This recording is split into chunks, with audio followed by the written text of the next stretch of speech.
बाबा साहब के बारे में इनको जानकारी है, लेकिन ये भी जानकारी लेनी चाहिए कि SC ST के लिए क्या लफ्ज इस्तेमाल किया गया है।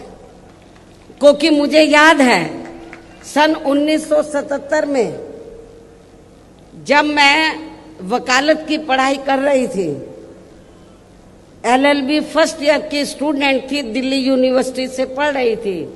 1977 में जनता पार्टी की सरकार बनी और इन्होंने वोट क्या कह के लिया था कि हम स्वर्गीय श्री बाबू जगजीवन राम जी को देश का प्रधानमंत्री बनाएंगे, जिसको कांग्रेस ने नहीं बनाया। कांग्रेस ने भी नहीं बनाया जिनको, और जनता पार्टी ने भी नहीं बनाया 77 में। तो दलित वर्ग के लोग, अनुसूचित जाति जनजाति वर्ग के लोग पूरे देश में बहुत नाराज थे, खफा थे।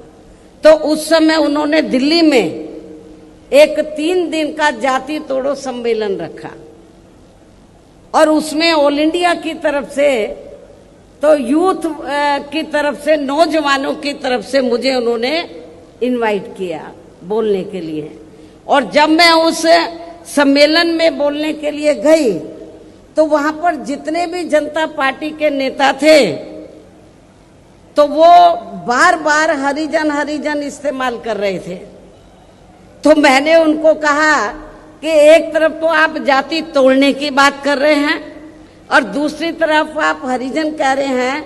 यदि हम इसको पॉजिटिव सेंस में लें तो हम तो हरि का मतलब ईश्वर, हम तो ईश्वर की औलाद होगी, तो बाकी लोग क्या शैतान की औलाद है? ये मैंने 1977 में जब मुझे उन्होंने ऑल इंडिया की तरफ से इनवाइट किया तो ये मैंने वहां पर बोला था।